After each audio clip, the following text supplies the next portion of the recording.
We really did make them too. What's up? What's going on, everybody? Welcome back to Blood Splattered Chatter Live. Tonight, we are talking about one of the greatest cinematic achievements in the history of horror, Maximum Overdrive.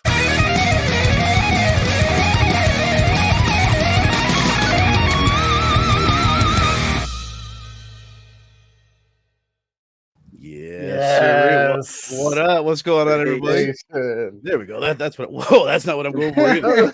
Now we got it. What's going on, everybody? Again, welcome back. Blood Splattered Chatter. Stu in the building. This is your pick, Stu. What's up, man? Thank you for being here. What's up, man? Yeah, thank you for having me. Apologize to the entire panel for putting everybody through this one. You know, thank you for putting a target on Stu's back. So as I we were talking in the back chat. I finished this one this morning and immediately apologize to the panel for going through this 90 minutes with me. But you know, this is regardless. I'm going to stand by this joint. This is one of the first movies that really, as I was talking with Fable, has really pulled me into horror. So for that, it's a gateway film for me. And I'm here to love and celebrate its ridiculousness. So appreciate everybody for doing it. Hell yeah. No, I appreciate you, man. I appreciate you as well, Fable, for taking the time to watch this bad boy and being here with us. What up, brother? Chilling, man. I think I've seen this more times than I care to have seen it in my life. Well, I feel like this is a movie that was on TV constantly back in the day. It's not one that I ever remember like picking up at the video store. It was just on a lot. I don't know if that's how I first caught it for sure. Right, just like on TNT or USA or something like that. But I'm totally happy to do it. It is bad. Like, we'll just get that out of the way. I think it's rated.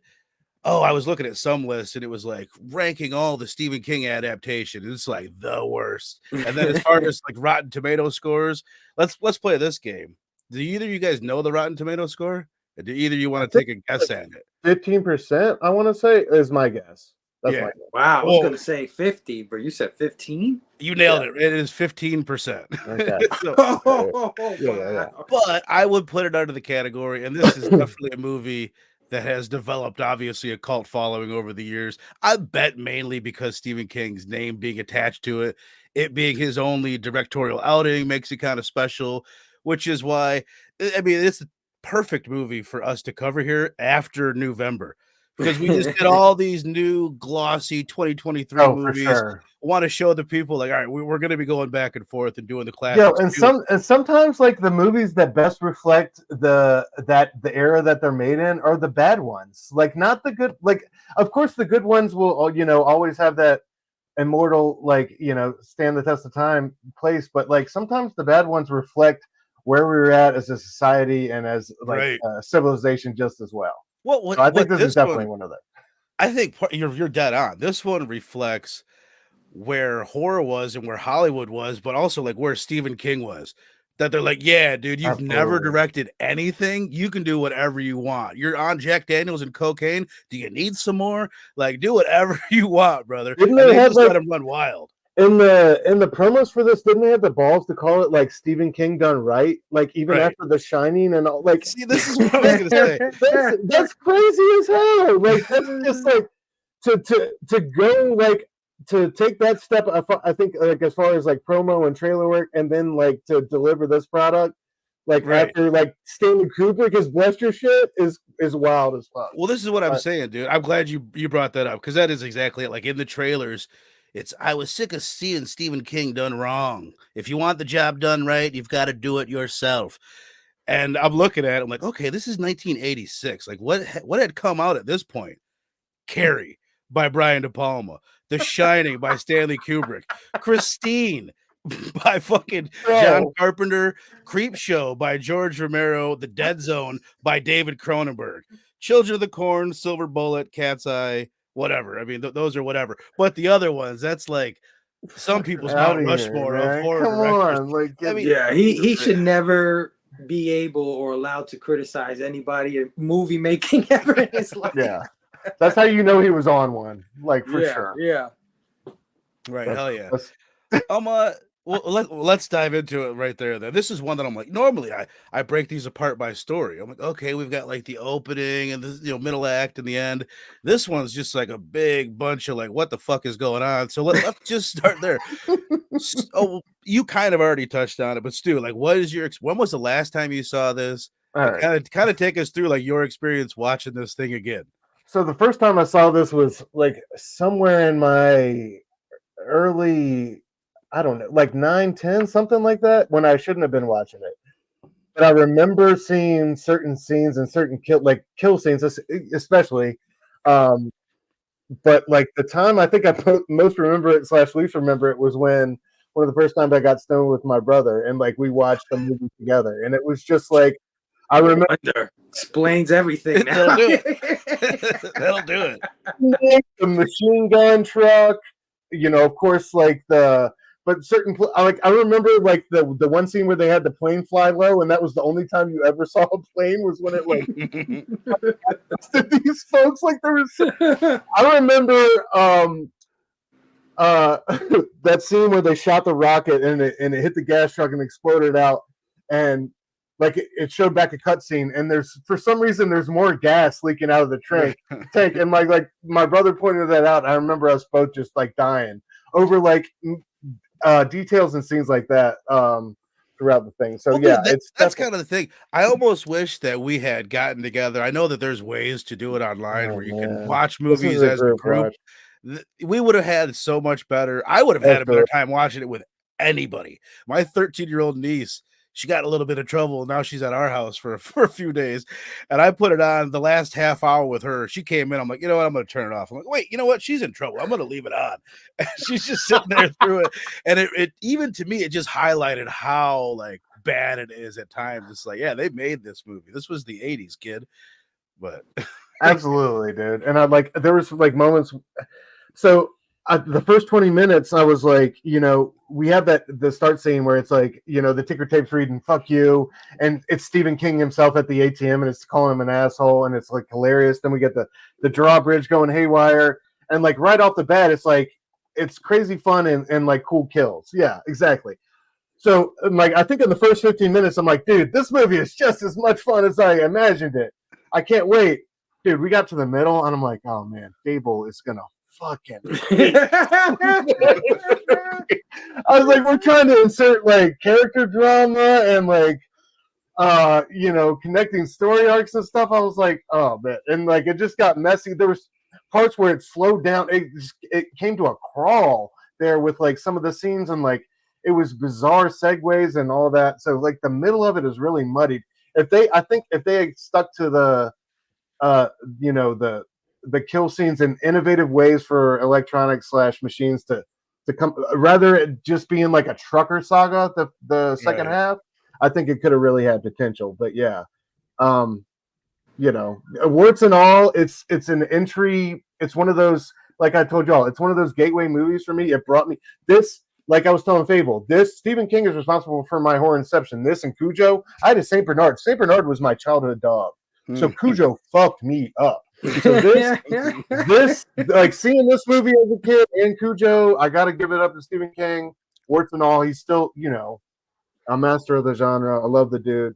Some of my favorite books ever, written were by him. So, dude, same for me. I think there's two reasons. I was thinking about this yesterday, like why Stephen King is so popular and why like he's just so accessible to, or I was going to say, why do kids read him? And it's not necessarily because it's dumbed down. That's what I was really thinking. Like, why does like a 14 and 15-year-old kids pick up Stephen King? Because I don't think it's like written for 14, 15-year-old kids. It's because he's so goddamn good. He's so entertaining that a 14-year-old kid can actually pick it up and finish the book. Like he's, for a lot of years, I couldn't like read anybody else because he's so readable, like and enjoyable. It's like, I don't know, there's something about it. You have to, I had to grow up to learn how to read other people. No, he is compelling. Like one of my favorite books by him is not even a fiction book. It's that book On Writing, where it's just him writing about writing. Like that's such a fascinating insight into like his thought process and how he views like, creation itself. But dude is so interesting and complex, has led like that has led a complex life himself, like, having that accident and actually killing a person, and like some of the things he's been through as far as addiction, like draw me further like into who he is as a character. But yeah, Who did he? definitely, like, Who did he kill? it Maybe I was missed that. dude, it was some random guy who was walking on the side of the road. No, he got hit on the side of the And road. Mink. No, he didn't get hit. He hit a guy. He got hit on the side of the road, walking down the road. It fucked him Oh, up. he got It was- hit? I it was thought right he hit a before- guy. It was right before he wrote Dreamcatcher. Oh, okay. My bad. Yeah. I thought he hit a guy. I was like, he fucking killed him. It was like that Family Guy bit for a second. Oh, my Like, bad. something killed a man. But My bad. well, we're defaming Stephen King now. For if our lawyers are telling me to say that Stephen King did not kill a man, so Yeah, no, thank you. my bad. I'm embarrassed. Just fucking around. So, yeah, but I remember him talking about it in that On Writing book, right? It was like, I guess then it was his horrible recovery process. Right. Well, the reason why I remember it so much, right after that, he wrote the book Dreamcatcher. And in that book, somebody, I think they get hit by a car. There's a dude in the hospital, and the way that he's describing the pain, it was like, oh yeah, this dude knows about pain. It's like, oh, it's like brutal in that book. But Fable, I think you said a little bit about your history. What was your experience watching this? Did you grow up watching this? I think you might have mentioned it. I saw this as a kid, and I gotta be honest with you, even as a child, I thought it was pretty stupid. So but I was a kid, right? There you go. And I should have been high and a kid, and then I should have been. There you go. That's all I you should have needed. been getting stoned with my family and shit. But I gave it another shot like a year ago, because I think Robbie saw it or Dylan. I think it was Dylan. Yeah, Dylan reviewed it. And yeah, man, this is not Stephen King's best work. I mean, not didn't he write this for the movie, for the screen? Mm-hmm. This didn't come from a book, right? It's a short story out of either, I always forget if it's called Night Shift or Graveyard Shift, or it's one of his short story collections, which I'm a big fan of his books, but I've never been able to get into his short stories. Yeah, but it's originally called Trucks. His weakness, and I hate to say it because he's such a legend, but it's definitely screenwriting. Like I don't know if he's really good at that at all. It's over the years as these movies have come out, and there's a lot of them, right? So you're right. When it comes to him being popular or being a legend in that field, so many people have adapted his work, right? But now, and over the years, I've heard him complain about people adapting his work, right? Over the years, I've heard, this guy messed this up, this guy did that. But I now understand why he needs to be adapted. You know what I mean? His producers know enough to be like, okay, this is a great book, but we need a movie out of this. You know what I mean? So we get a screenplay writer, or Stanley Kubrick, or whoever, John Carpenter, whoever it is, and they retreat his stuff. And sometimes they leave a lot of stuff out, but I understand why it's done. Because when you have it quite literally translated, you get like it, right? Like book 2, when it's translated into a movie, it's always bad. It's like bad in the TV movie, bad in the movie, the theatrical movie that came out, because they kind of take the book literally, right? It's broken up to 2 chapters. Am I off here? Yeah, I mean, that one's structured so oddly that some of what's in part 2 is in the beginning of the book. But that's what I'm trying to say. Yeah, it's trying to take that literally, and you see why it can't be done, right? Because his style of book is just, he has a lot of characterization. You know what I mean? He goes through a lot of detail, and in the movie, it's a little different. It's a little. I think his son I think his son Surely. even understands that better than, or has like a better approach or slash understanding. I don't know. Interestingly, his son was talking about, this is a couple years ago now, he was talking about wanting to take a stab at writing and directing a remake of this movie. Oh wow! Like, dude, are you sure? Like, did you talk to your dad? Do you like there's a concept here for sure. Absolutely. Yeah, there's a concept. Stu said it earlier. Had they not stuck to trucks and kind of went with all mechanical things or electronic, you thought that was where they were going in the first half of the movie, but then it I just don't think they had the budget to bring in the other bits. They used it all up. They're like, oh shit. But then the whole thing with like the fetus gas, like it just, I don't know, it just brought the whole storyline down. But Yeah. Yeah. So I was kind of like really taken aback at how bad the writing is and how bad the screenplay is and how dumb it fucking is. Oh, Like yeah. Stephen King is smart as hell. We all know that. He's a fucking genius. And it was just dumbfounding. Some of the lines in the movie, the fact that they're in a diner and the shit is circling the diner, run through the fucking diner.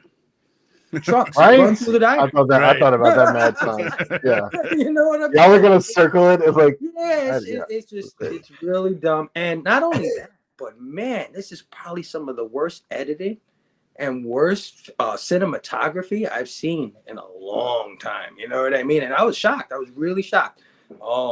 So it has a quality to it. It has a quality to it.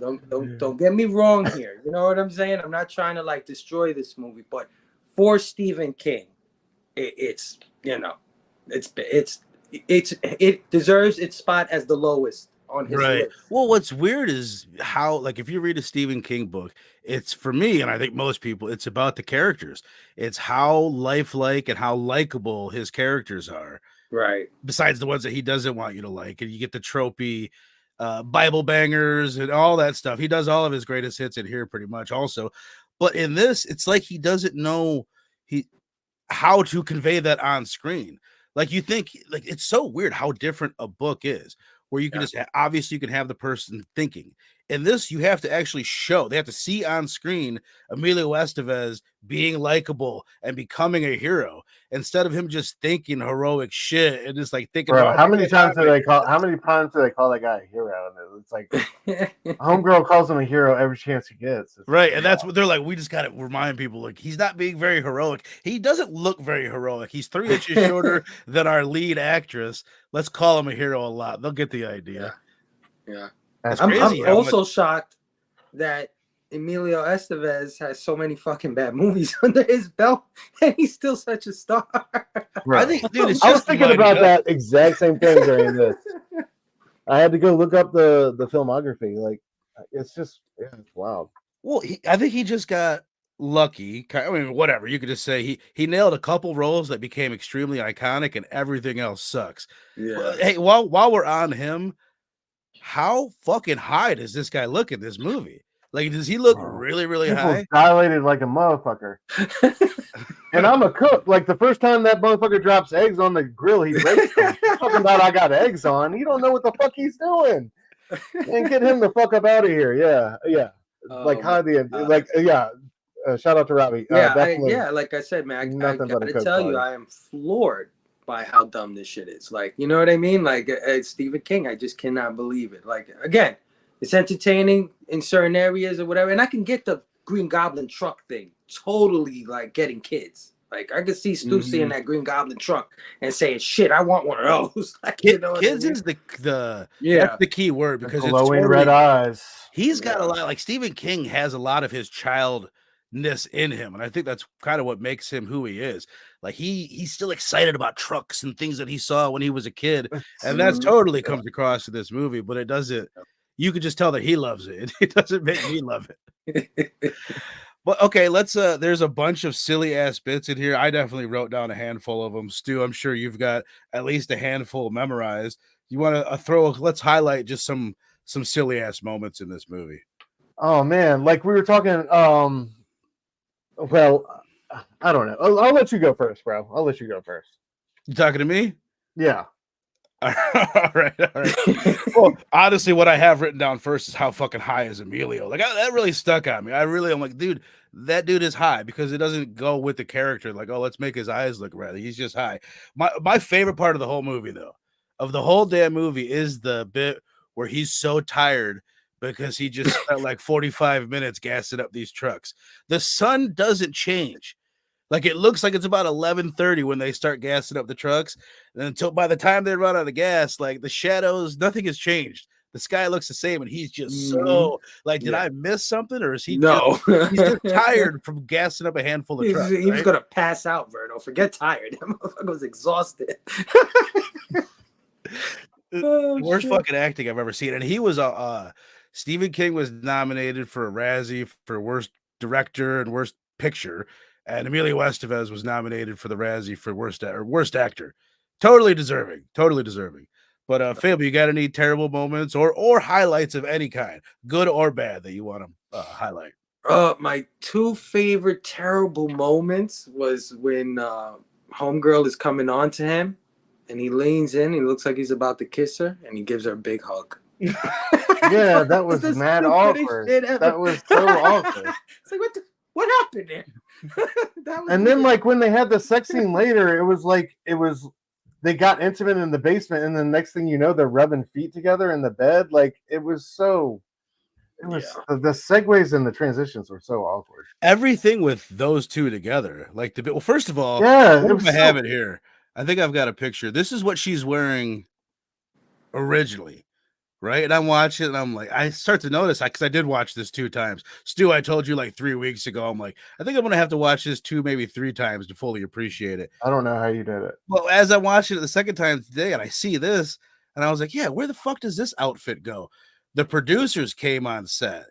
And they were like, yeah, we hired a pretty girl and we need to see more skin. Can we get her in something different? So all of a sudden she's wearing this a little bit later. I think she gets on it and they take it off, but that kind of stood out to me. Jesus Christ. Yeah. Yeah, and I guess the second stupidest moment, my favorite stupid moment is when Shorty comes out of the diner. She's like, "We made you. Oh God. Okay, donuts, we made you." She gets her shot. body language too, like when she's getting into it, it's insane. It reminds me, Fable, I don't think you did Pieces, man. I'm pretty sure you weren't on that one. There's a strange Spanish, like a slasher film from the early 80s, that there's a moment where this one actress is just yelling bastards over and over again, and it's like the Spanish version of this. Yeah, she came out there, she's just bugging out, and I'm like, this shit is crazy. Exactly. He's saying, let's at least give it up to King for owning up to the shit show that this was. It seemed like everybody did. There's so many people who have spoken up and said this is the thing they're most ashamed of making. Estevez, I think Yeardley Smith, the homegirl who was in it, who ended up voicing Lisa in The Simpsons, has said the same thing, like a bunch of them. Do you know my God, she was so bad in this movie, man. Yeah, and I think she's adorable. She's been in other movies where I've loved her character or I've loved her acting, whatever it is. I love her. Agreed, but she's just like a screech. She's like a screech in your ear the whole time. Yeah, she's like, "Don't make me a widow." Yeah. I can't remember her boyfriend's name, or I think it's her new husband. Oh, he was another one. But she just says his name over and over again, like Eric, or something. And she basically sounds exactly like Lisa Simpson, but with a Southern accent a little bit. She really does. I didn't know who it was the first watch through. Another thing worth pointing out, where Emilio Estevez's character's whole situation, where he just got out of jail, he's on parole, and his boss is like, "You see what this gold star means there on that time clock, boy?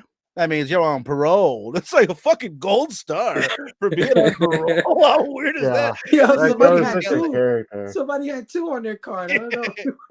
Look, I'm like, oh shit, that guy got 2 stars. Yeah, he deserved a way worse exit than he got, just with the getting machine gunned down. Like, dude deserved to go out. Like, I was hoping he was going to go out the worst way, but to me, one of the scenes that always stuck with me was the baseball game. Yeah. First of all, there's not a fucking parent in sight at the goddamn Little League game. Right. The 80s, they don't give a shit. I love the soda machine kill on the coach. I love how it's taking out the kids as they try to run away. I love the steamroller. Apparently, there was a bit that we didn't get in the movie where, like, they stuffed some head full of jelly and it exploded, and they thought it was awesome, but the studio wouldn't let them keep them in or something like that. Well, I think basically what it was, that steamroller that you see, they had to cut it right before. There's a big explosion. You got some gore, yeah. The kid's head exploded, and the producers were like, "Hell no," or the studio or whoever. I was surprised to even see that they're running over kids. That was pretty brutal. Because, dude, you're totally right, Stu. That was my experience too. At the beginning of the movie, I was like, "Oh, this is terrible," but there's some cool kills going on. Right. And I was like, if they had kept up that momentum, like the drawbridge scene, and you got that AC/DC "Who Made Who" song going on. It's like, all right, this shit. After a funny Stephen King intro, it had potential. but then it kind of fell apart. But the other part I loved was like Giancarlo Esposito in the arcade. Really didn't have a line in the movie, besides a couple little bits. But yeah, that was like so funny to see him. I'm like, oh shit, just to see him. But yeah, get fried. I had no idea. I had no idea it was him until you guys said it in the chat earlier. I had to go back and look. I was like, hot damn. My take on this, I saw this, and this movie's fucking hard to pay attention to. So you are like drifting in the middle part. In the middle part, it was so hard. I was like, I know I have to watch this. Like, I don't want to miss any of it for the show, but it was hard, man. Well, this is one of his favorite movies, guys. Yeah. There's all this money coming out of these machines, and I'm thinking to myself, like, oh yeah, fuck yeah, dude, I'd be picking that money up. And then they flash to it. This is black guy stuff and all this change in his pockets. I'm like, this is unfortunate.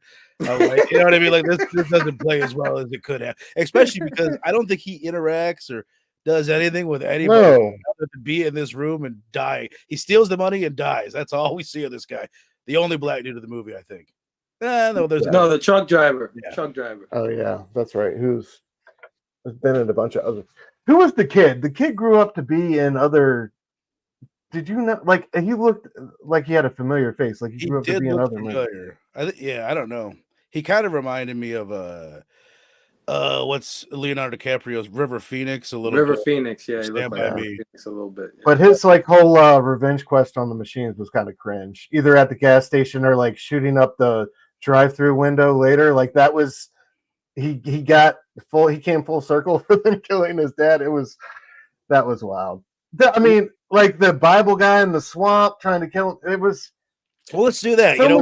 So many inexplicable, weird fucking things in the middle of that part of that movie. Go ahead. Let's squeeze what we can out of this thing. There's enough ridiculous characters in here. Almost no one is fleshed out.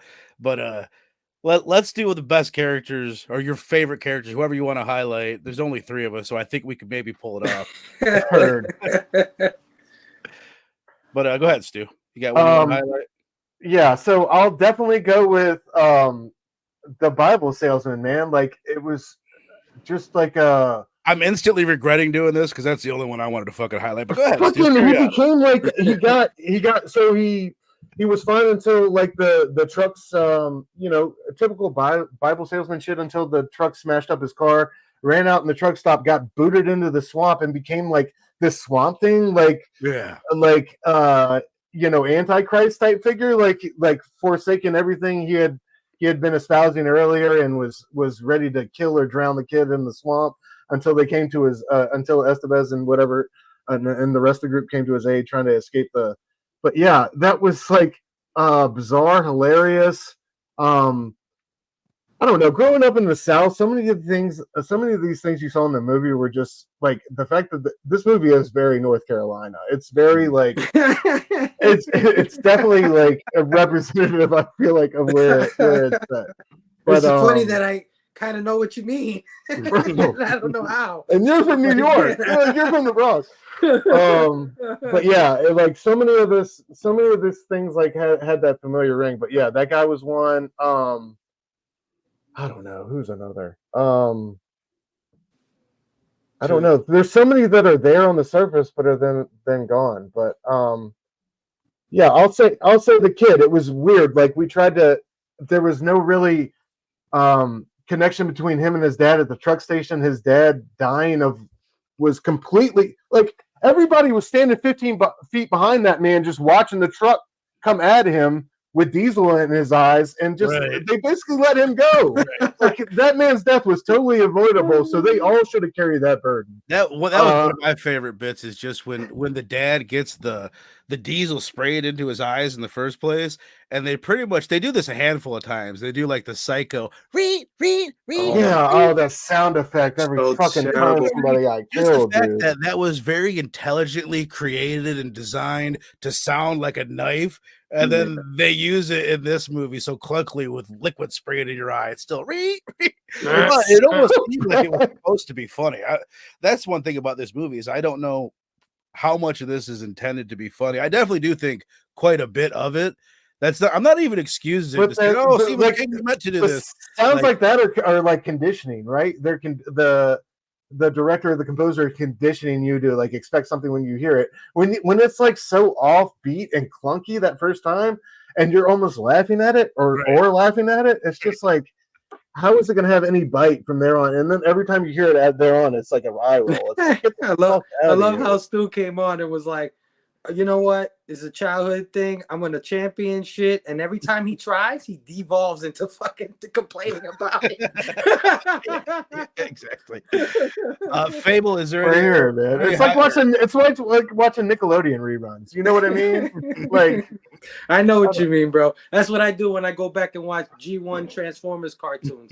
I'm like, yeah, I want to watch Transformers again, and I put on season 1, and by episode 3, I'm like, this is horrible. You're looking around the room, nobody's there, and you're like, what the fuck were we thinking, dude? That's why I'm always surprised when things are actually still good. Like when you put on the Goonies and you're like, damn, the Goonies. Like Batman the animated series. I can put that on right now and watch. That one's good. Very true, Bruno. Very true. But yeah, Fable, you got one? You want to pull one out of your ass? Yeah, that's what I'm gonna have to do. Shit. This has no likable characters, man. Not even likable, but highlights. There's one that I can think of. Highlights.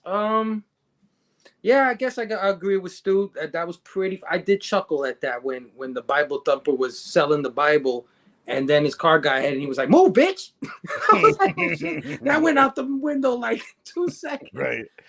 He was my favorite, like by far. Like when they just show up in his corny little accent, and just like the way he's hitting on the girl. Yeah. So it's so ridiculous. Like 2 guys lost their lives in this movie because they couldn't handle their cars being demolished after obviously being in a hopeless situation. You know what I mean? Both him and the truck stop owner are like, "Oh, that's the final straw." It's like, all right, man. I mean, I guess I highlight him, the truck stop owner or whatever. You know what I mean? He was a little mustache twirly, a little bit like, "I own you, boy." You know. But I like that actor too, though. I like that dude that played. Same. There's a lot of good actors in this movie, and they weren't horrible. They weren't terrible. Emilio, yeah, sure. The Lisa Simpson was a little annoying. Her husband was really annoying. How does it taste? Right. I'm like, get the hell out of here, dude. As I'm looking through here, I'm like sitting here looking through the list. It's like, dude, it is even worse than I thought. There's a bunch of people that have like 3 lines in the movie. There's like so many of those. There's really even Emilio Estevez is barely in the movie. Like he doesn't do a lot. He doesn't have a shitload of lines. He probably has less than 20 lines the entire film, and they're all terrible. I was gonna point out, I guess, just the girl. She kind of does make it. The waitress, like her delivery, like who the fuck was like, yeah, go with that. Say it like that. We made you. We made you. It was that. All right, well, you know what, dude? Let's rate this thing. I did before because we're gonna end up being a little bit short. I figured we would. We'll have 33 minutes. I want to ask you guys afterwards about what your favorite Stephen King movies are. What are your favorite? If there's any other like hidden gems that you have on your list, but let's do it, Stu. I'm gonna send it to you first. I feel like such a failure. So I definitely should have chosen Silence of the Lambs, right? No, you should. Why did I? We're at 33 minutes, bro. This is like the shortest blood splatter cheddar. First of all, there's nothing to talk about. Steph's not here. He would have added so much to it. He would have brought another 20 minutes of vitriol. I just thought I have to do movies like that. I want to do movies. This is probably the worst movie that I would ever want to do. Like this would be on a list that I was like, you know what's funny though, Verno? This is not the worst movie we've reviewed. No, fuck, not even close. That's what's funny about it. It's so bad, but it's really not as bad as some of the shit we've seen. Right, exactly. And we could do worse. I'll figure out. I'll see what we can come up with. But this is a weird one to rate. But I'm gonna give it my all. But where are you at, Stu? You know what? I already didn't like the 10. Give it a letter grade. I think I like that better. Fucking A+. Fucking obviously. There you go. Boom. I love it. Nobody's A+ is my recommendation. It's fucking god awful, but it's that memory movie for me. And you're on a slippery slope here. I was about 38 minutes into it and realized, your memories are fucking. It's like Eternal Sunshine of the Spotless Mind, dude. like the beach is disappearing in front of me. But It's Universal Soldier all over exactly, brother. again.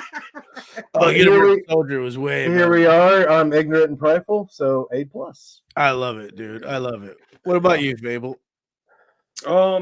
Yeah, like I said, it's not the worst thing I've seen, but it's certainly it's a bad movie, regardless if Stephen King made it.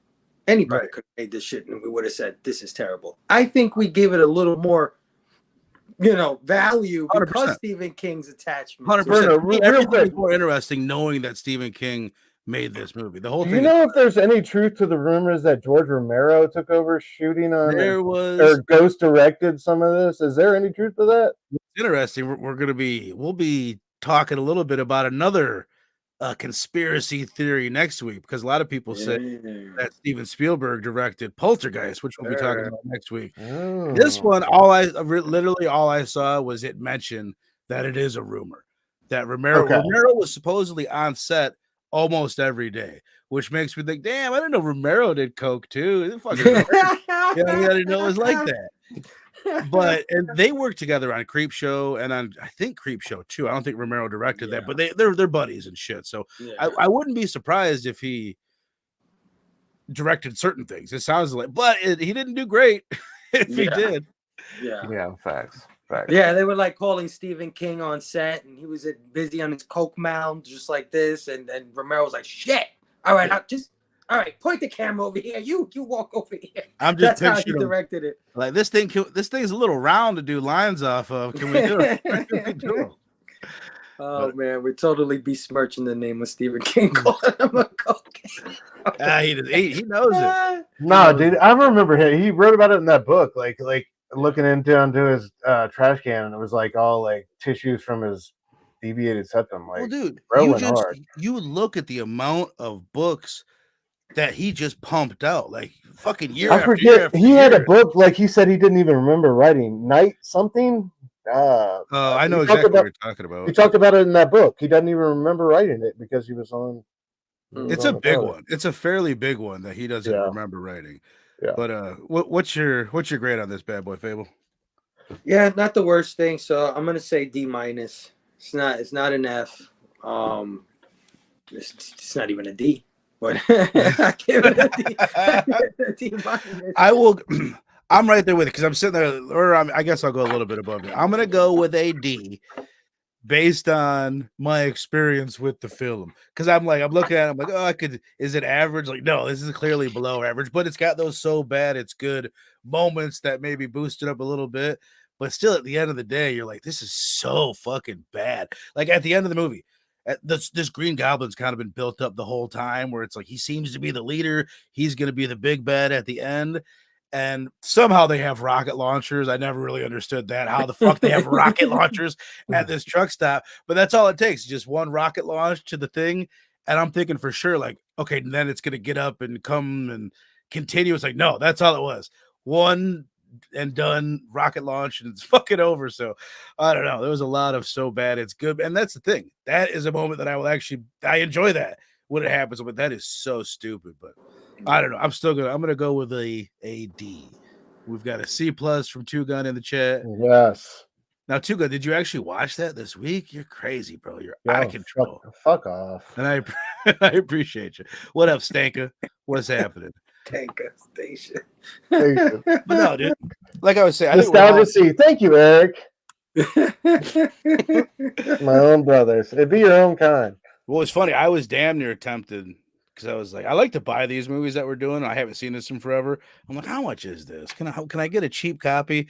I'll just say I think I could do without this one in the collection. I'm glad I didn't. No, I just want to state for the record, I feel like you gassed me up because you didn't say anything about like, hey, bro, like this one might not be as good as you remember. I didn't know. That's actually my fault. I didn't know when he said it, and I had just seen it, like I said, for DHS. So when he said it, I think I didn't say anything because you said, yeah, this was like a childhood thing. And I said, oh, shit. You know what? I think that's why Link's not here with us, because at the end of the show on Tuesday night, I was like, join us for talking about a classic. And Link's like, yeah, classic. But then I think he watched it and was like, yeah, I can't even I don't even want. I don't know, man. Link has talked about plenty of shit. I know. I'm just fucking with y'all. I think he would have enjoyed coming on and shit. It was just like, dude, it was one of those moments where you realize the thing that you remembered is not as good as you remembered it to be. Yeah. It was that's what it was with this one. And Right. It was like, I was like looking at horror movies, like we were, I was trying to come up with a list. I was like, Silence of the Lambs is obviously like one of my favorites, but like, what was one of the first movies like Cujo? But I was like Maximum Overdrive, and it had that Nietzsche feel, but yeah. Well, even the name, it's a perfect name, Maximum Overdrive. It's the name a 9-year-old kid would come up with. Yeah, absolutely. In the movie, like everything was fine until all these trucks went into Maximum Overdrive. It's like hell yeah. But all right, so we got an A+ from Stu, a little low, but he did what he could. A little low. And a D from me. I compromised. So we've got some time to kick it. What's your favorite, Steve? Are you a reader, Stu? You said you read the books. What's your favorite Stephen King movie and book, if you want to throw that in there too? Man, that's a great question. I know. Bro. And you know what? I meant to get a slideshow with a list of them, but I didn't. No. I suck. Movie, I would say Cujo for sure. Just because, like we said, like that one, I had a Saint Bernard as a dog, and like that one was relentless, man. I remember the nightmares about that one still. Book wise, I would honestly say on his own writing book, I really love that. I love that insight into his process, even though I fucked up the fact that he got hit by a car and not did the hitting. But regardless, just a brilliant individual. When you point to horror minds of our time or our generation, I mean, who is more tops of the heaps than that guy? And I feel like he still knows how to bring quality in whatever way, shape, or form. But yeah, I would say Cujo and Stephen King on writing are my favorite movie / book from the That's odd, because Dylan and them did Cujo for Horror Fest. I have not seen that movie in forever. I know I loved it when I was a kid. I know I was terrified of that movie. I haven't seen it in a long ass time. It's out on 4K right now. I was actually tempted to pick that up recently too. But now that I know that it's one of your favorites, I think I'll steer clear of it. What about you, Fable? No, just joking. I love you. Oh, that was great, bro. I love it. I love it. What about you, Fable? Well, I'm not really well read, to be honest with you. I don't do a lot of books, no matter who writes them. But I have read a few Stephen King books, and probably my favorite. Eric is probably right with The Stand, but I didn't read The Stand. I would probably say Pet Sematary. Oh yeah, I really enjoyed that book. I thought that book was excellent. And as a So movie, I guess I really have a thing for Christine. hell yeah. I don't know what it is about Christine. It's shot in a certain way that really speaks to me. It's not his best adaptation movie, but it speaks to me for some reason. Just the kid, the way he looks when he's dark and stuff, and the car and the way the car comes back and stuff like that. I mean, John Carpenter really shot the shit out of that movie. Hell yeah, bro. Amen. Absolutely. But I want to give a shout out to one that's never mentioned, but I fucking love it. I think it's fun as hell. Sleepwalkers. I love. That's the one he wrote. That's the one he wrote on cocaine. Yeah, that he forgot about it. Yeah. It's again not one of his best adaptations, but I believe that one is very fun, and I think we should definitely revisit Sleepwalkers, man. Hell yeah. I'm looking right now. It came out in 92. Between Misery and The Dark Half. And honestly, bro, I can't think of what the hell that movie is. I can think of the cover, but if it's like one that I get mixed up with like the Langoliers and a couple other ones, and it's like, what the fuck one is that? What was the first King the one word with to the get girl? adapted? She's working at the movie theater. She runs into the boy. They kind of have a fling, and then she finds out like he's a cat person or some shit like that, and he sucks up holes. I don't know, dude. Yeah, some crazy shit. Yeah. What was the first Stephen King movie to get, or a Stephen King work to get adapted into film? It's probably still my favorite, or it's if it's not my favorite, it's in my top 3. Carrie, De Palma. Oh shit! Like to Oh, me, yeah. that's just like a masterpiece. It The really is, performance, though. Sissy Spacek, just fucking unbelievable in the movie. It's got To me, that's like one of the very best endings in cinema history. I don't think it really gets too much better than that. You talking about at the prom or the hand popping out of the grave? You're talking about the prom. The prom, but both but Right. yeah, the prom, like I don't know, that feeling that kind of overtakes you when you watch that prom scene for the first time is unforgettable, man. What I love so much about it, I say this all the time. I don't know the fucking word for it. I feel like I'm always looking for it's like this timeless story of this girl's pain and it's the ultimate outsider, which every single one of us has a bit of an outsider in them and can relate to it. It's just like the best story done on that subject, man. It's so good. And I actually just read the book recently. I don't read nearly as much as I used to, but that book is like 300 pages and it's the breeziest book you'll ever read. It's so good. It's like it's such a good adaptation. But you know what, the one that I wanted to point out that I don't even remember, but I just remember it was really good. I don't ever hear anyone talk about it, and I want to cover it. Maybe people don't talk about it because I think Bryan Singer directed is Apt Pupil. Remember that? Like that was a badass movie. I've never seen that one. Tell No, me, me like, what's neither. that one about? What's that one about? It's like you've got this young kid that he hooks up with this guy. Who's the dude that plays Magneto in the X-Men movies? Oh, which one? Ian Which McKellen? Ian McKellen. Ian Oh. McKellen is this like former Nazi. So it's this kid develops this relationship with his former Nazi. And honestly, bro, I don't even remember the details. Shit! I But it think was I've seen that. he's got a lot of movies that you're like, oh shit, Yo, that I Stephen have King? seen that. I have seen that, dude. That shit is fire. You're right. He does. I have seen that. He's probably the most adapted writer, right? He's I would gotta say. be. Dude, Yeah. isn't what's it called? Green Mile him? Yeah. Yeah. That's So one of my I think- favorite movies too. That's like that's Broken. one of his best books. I would say I would agree with E. E said The Stand is his favorite book. It's probably my second favorite. It's my favorite book, like of all time. Like I've read that book like 4 times. It's just there's so much more in that book than that we've ever seen in the movies. But The Stand is like it's so up there too. But the ending of The Stand is terrible, in my opinion. He does that a lot. Like that's fucking Barbarian. We've all seen Barbarian, right? Yeah. I put this post up. If you go look at the comments on that post, there's so many people that think that movie's shit because he didn't know what he was just writing a movie about a scary guy that was gonna kill this girl in the basement, and then he changed his mind halfway through and he just shifted it. Everything Stephen King has ever done is written in that style. He doesn't know what the fuck he's gonna do. He just starts writing and shit comes out.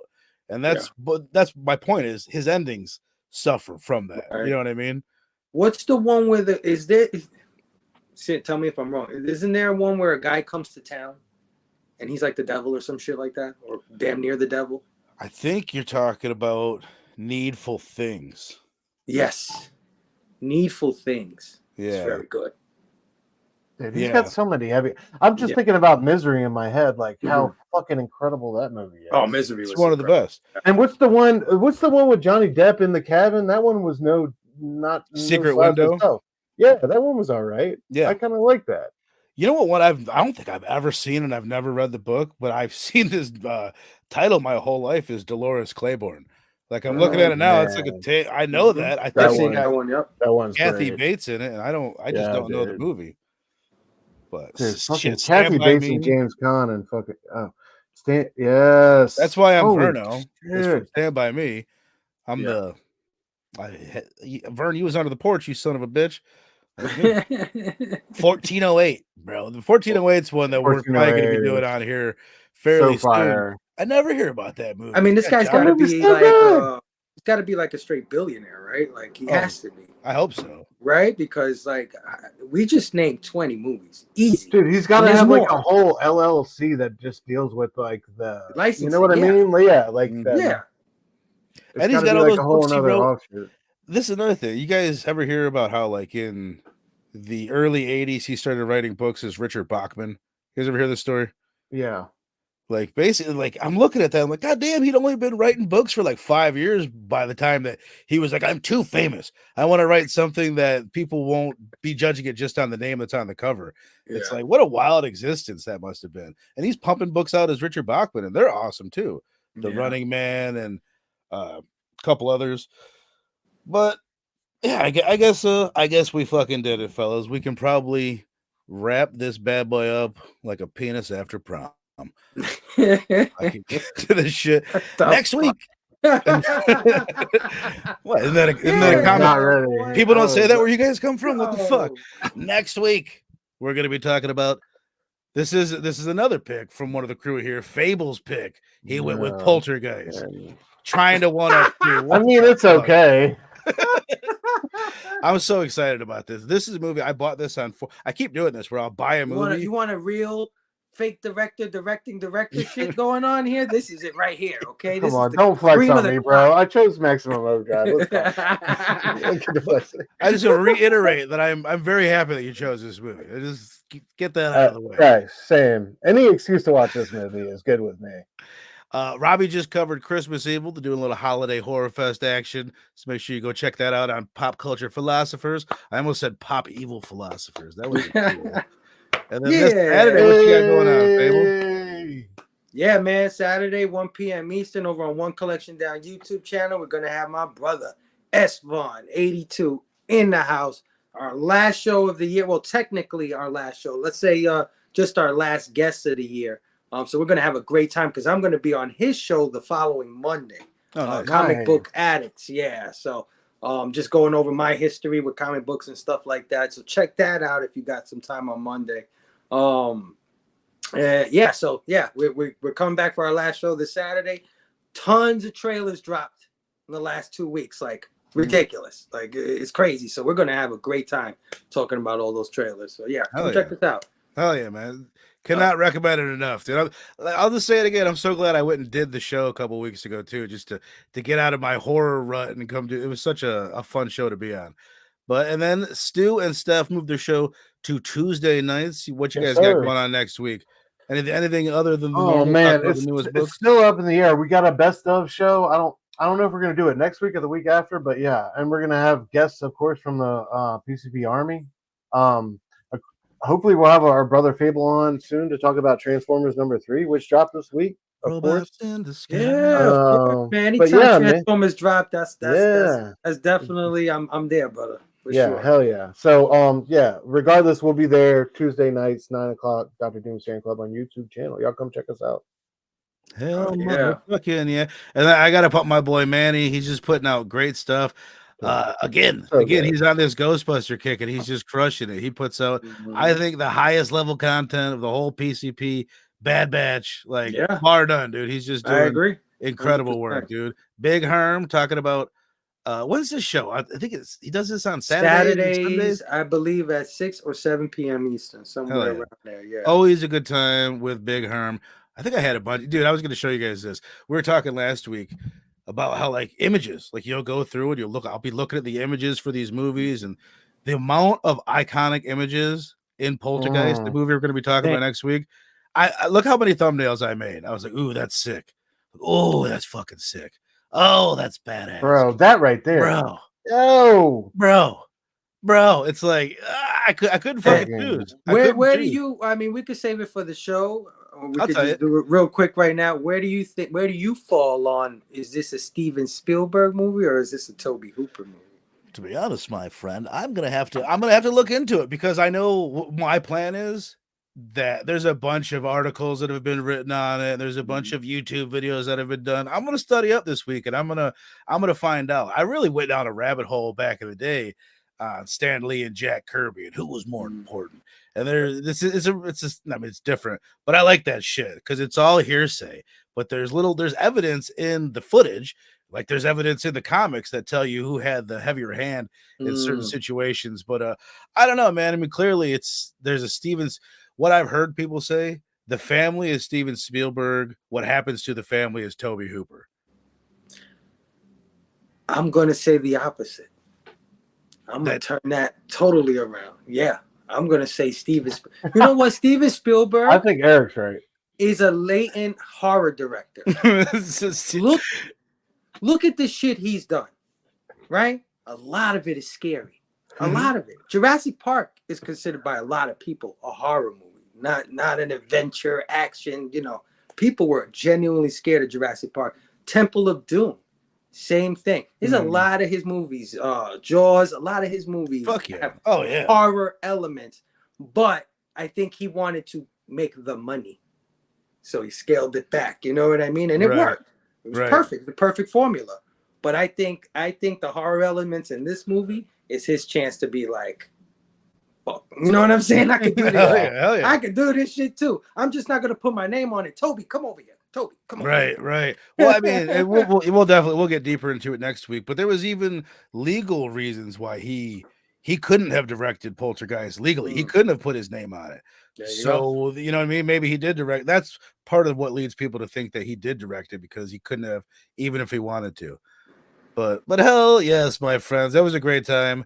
And thank you for your pick.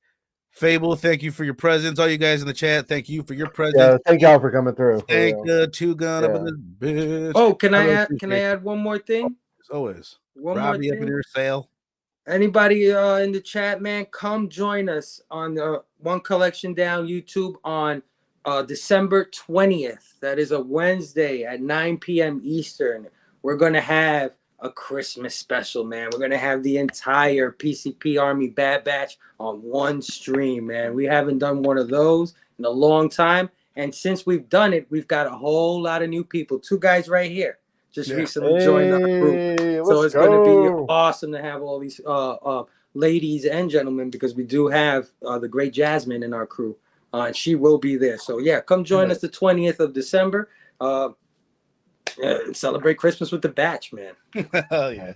Well said, my brother. All right. Thanks, everybody. And we'll see you next week for Poltergeist. Yeah!